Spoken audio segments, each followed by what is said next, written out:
All right, y'all. Let's talk about it. UFC 316. Such a good fight card. That was a good fight card from top to bottom. Very first fight of the night. Vicente Luque, Kevin Holland. Kevin, he looked good in that fight. Constantly trash talking in Vicente's face. Got him down. Got the job done. Kevin, man, what's next for him? He called out Colby Covington. I like that fight. It kind of seems like he's on the heels of Joaquin Buckley, though. Like, I think Joaquin might be in his head a little bit. Kevin did beat Joaquin Buckley, but it kind of seems like he's following Joaquin's trajectory here.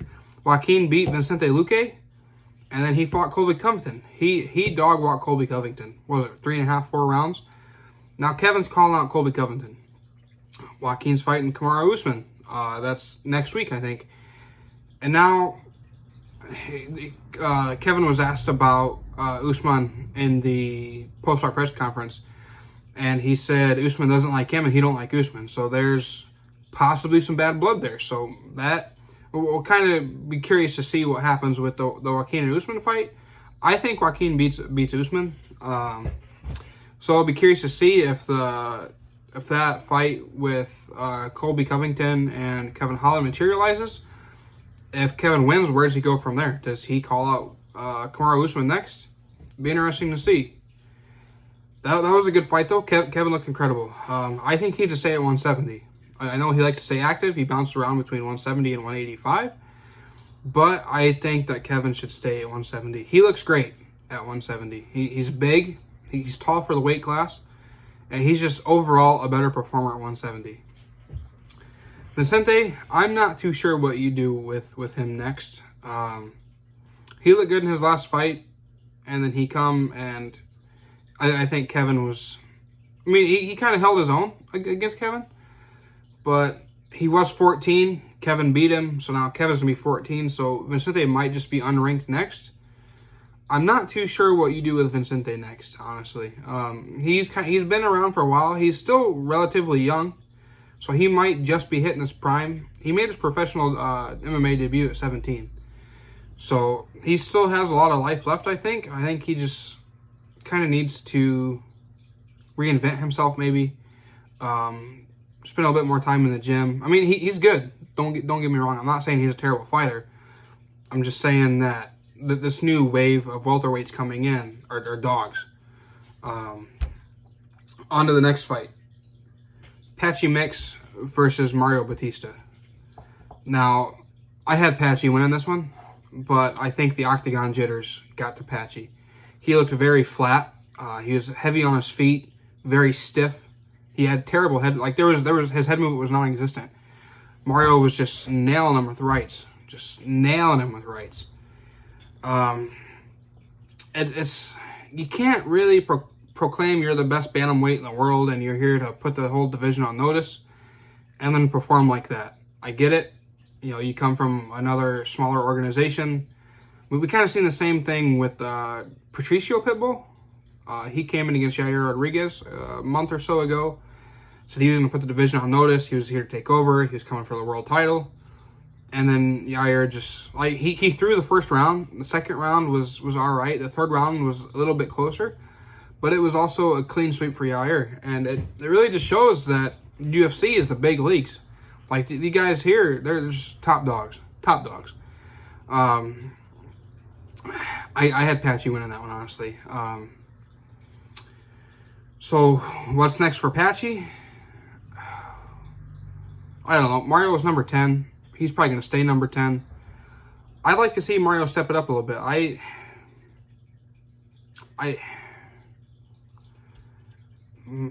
think a good fight for Mario would be probably to rebook that Cheeto fight. Let's get that Cheeto fight rebooked for Mario so we can see how he does there. Patchy, I don't know. I don't think he draws top 10 next time. Maybe 15. You know, give him kind of somebody on the edge there. I don't know if I'd give anybody in the top 10. Give him somebody he can potentially make a statement off of. Maybe somebody that's not in the rankings. Give him somebody that he can go out there and really just get in his groove and do his thing and really show what's going on there. I don't know. Third fight, Kelvin Gastelum, Joe Pyfer. I had Joe Pyfer winning this one. I knew it was going to be pretty close, though. Kelvin's last fight was decision over D-Rod. And towards the end there, Kelvin was he was starting to bring on the heat. I don't think he quite had it evened up. I don't think it was 30-27 though. There's one judge had it 30-27. I don't quite think it was a clean sweep for Joe Pyfer. But Kelvin did get dropped a couple times, so the argument could be made. I had it the other way. I not 30-27 Kelvin by any means. I at least gave him one round. I think you could argue giving Kelvin the third round. Second, I think he started turning tides halfway through the second, but I think it was a little bit too much in Joe's favor. Joe's got some nasty hands. Nasty hands. I think he's going to make waves in the division. What's next for Joe? You know what? You could give Joe Vicente Luque. That'd be interesting to see. I think Joe pulls that off too, but Kelvin wasn't ranked. Neither was Joe. Vicente was 14 until he lost to Holland. So Tuesday, Vicente is probably going to be unranked. So maybe we do, not we as in I, but they as in the UFC do Vicente Luque versus Joe Pyfer. Or Michael Venom Page is ranked 15 at welterweight. So maybe they go that route. I don't know. I think Joe has a bright future in the UFC. I'm not too sure what you do with Kelvin next. He's kind of been around for a while. He hasn't been that same fighter since he lost to Adesanya years ago. It's like he lost that fire. He kind of lost his drive. He's picked up a couple wins since then, but he just hasn't been that same spectacular, like, in your face, I'm going to knock you out kind of fighter. So he kind of got a little hesitant. Co-main event, Kayla Harrison, Juliana Pena. I had Kayla Harrison winning this one. I'm glad we got a finish, though. I was a little worried it was going to be a 25-minute lay-in pray. I thought it was kind of going to be what you call a piss break during a fight card. That's what I was a little scared it was going to be. And Kayla, she looked big. She looked massive for 135. I know she cuts a lot of weight. I'm not too sure what she walks around at. But I know she competed at 170 when she was competing in judo. So, Juliana, she had nothing for her. Nothing for her. And that Kimura that she locked in right there at the end, that was close. If Juliana wouldn't have tapped there, I know there's like 8 seconds left on the clock. If she wouldn't have tapped, that arm would have snapped. But, Juliana, maybe Raquel Pennington rematch.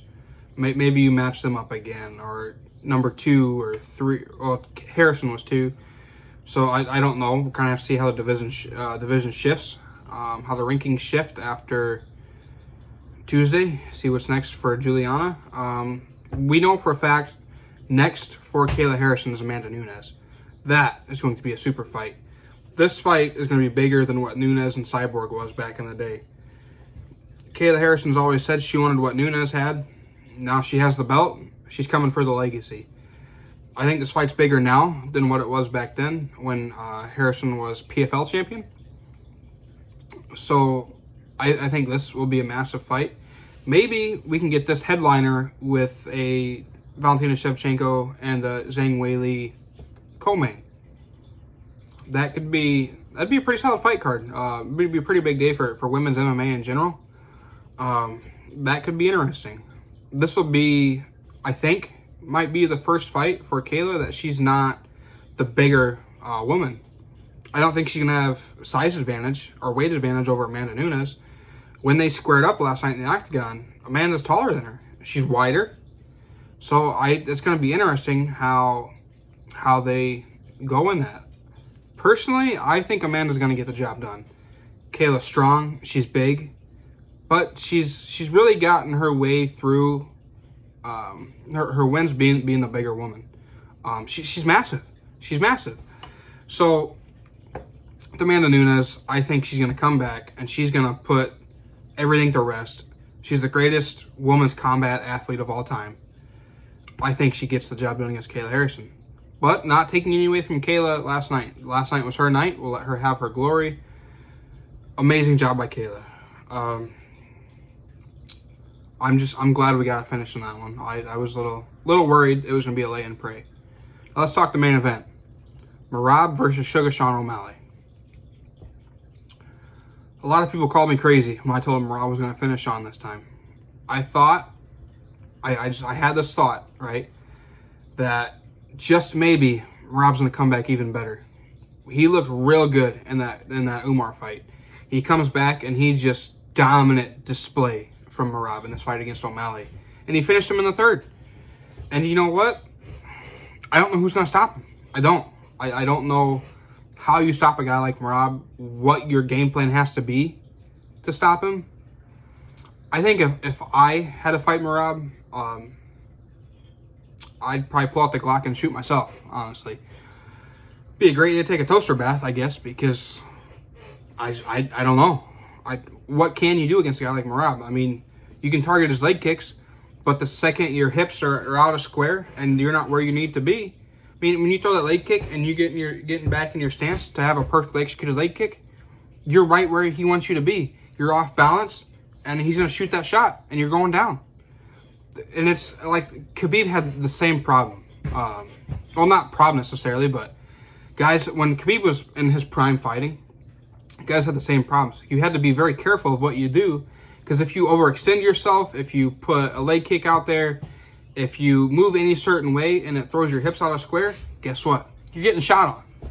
And that's the same. And the thing with Merab is, like, his cardio doesn't end. His cardio is such a weapon that in the fifth round, if you go 5 rounds with him, he's still fresh. You're over here exhausted, right? What are you going to do to stop a guy like that? You seen in the last fight, in the beginning of the 5th round, I don't know if it was the beginning or it might have been the middle of the 5th round, O'Malley hit him with a body shot and it hurt him and it had him running a little bit. But O'Malley targeted the body last night and it didn't even affect him none. So I don't know how you game plan with that.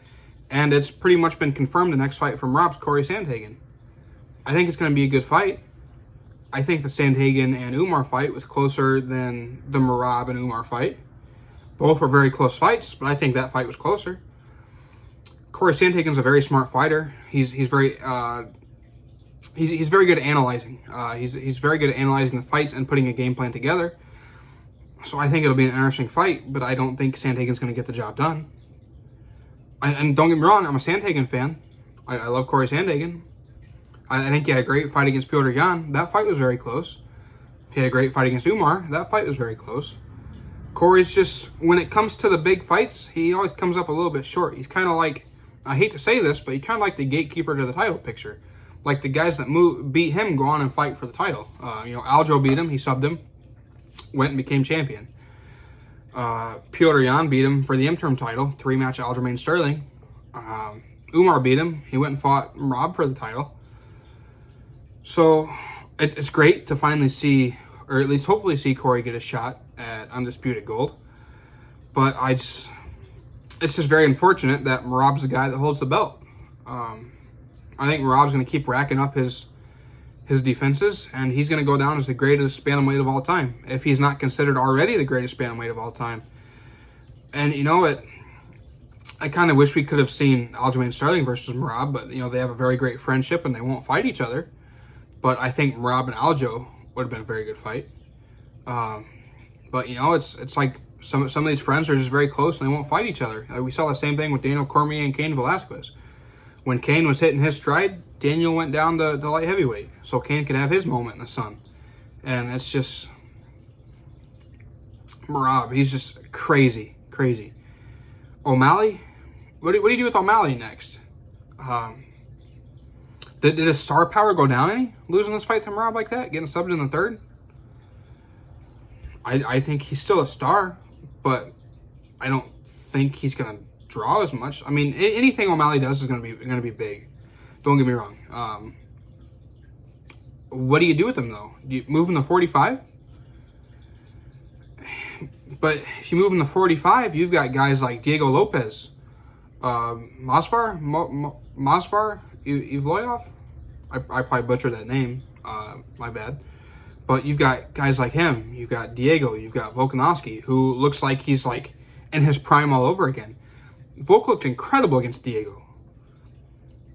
So do you think O'Malley can bulk up a little bit and fit into that? Diego can be reckless, so maybe O'Malley's going to have a chance at knocking him out. Maybe Diego's going to blitz in and get caught, kind of the same way that Aljo did. Aljo kind of rushed in and got caught. I don't think O'Malley can handle the grappling of Masvidal. O'Malley and Volk would be a good fight, but O'Malley'd have to knock him out. It sucks that, well, I don't mean it sucks, but it'd be cool to see O'Malley and Ilya. That'd be an interesting fight. I think O'Malley'd probably get slept though, but it'd probably be good until it wasn't.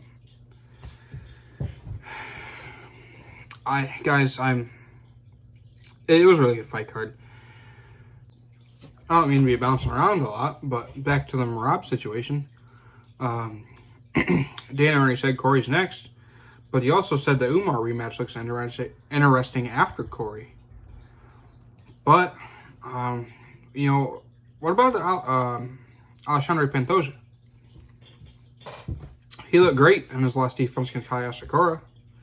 He fights Kai Kara France coming up. I think it's a couple weeks, a month or so. So what if Pantoja gets the job done against Kara France? Merab gets the job done against Sandhagen and their upcoming fight. Hopefully that's not too far out. Merab said he wants to fight 2 more times this year. So what happens if both those champions come out on top? Do we talk about a super fight there maybe? Does Alexandre move up maybe? He said before that he's not interested in it. He wants to stay and clean out his division, but money talks. Maybe we could see Alexandre move up and challenge Merab. I don't know though.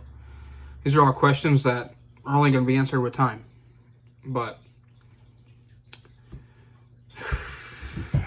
things are really getting interesting. We could talk all day about up and coming stuff, especially the John Jones and Tom Aspinall situation. What's going on there? I don't think John's going to fight Tom Aspinall.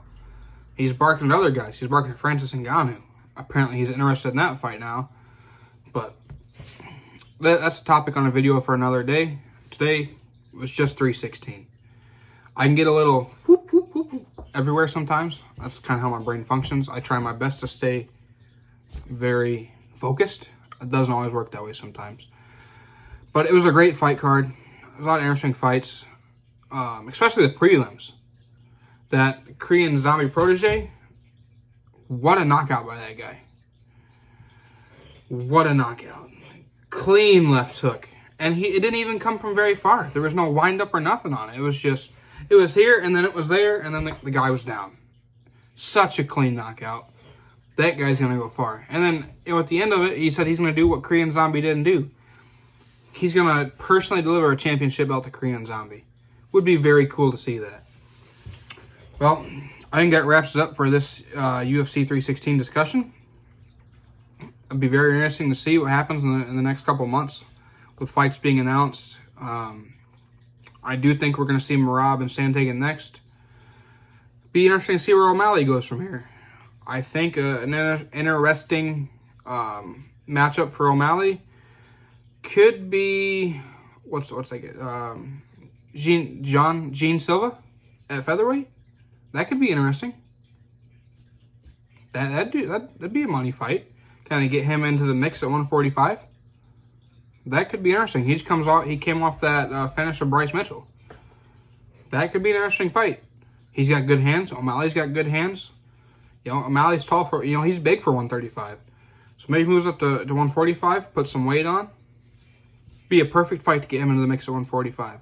Without throwing him straight into the absolute killers like your Diego Lopez, your Masvidal, Volk. That'd be interesting to see how that fight plays out. But anyway, guys, that'll do it. I'm about to head out, go fishing with Tyler, Justin, and Maddox. Hopefully catch some fish. I'll have a video on another fishing video coming out soon. Thank y'all for tuning in. Like, share, subscribe. Tell your mama, your daddy, your brother, your sister, whoever. We'll see y'all next time. Later.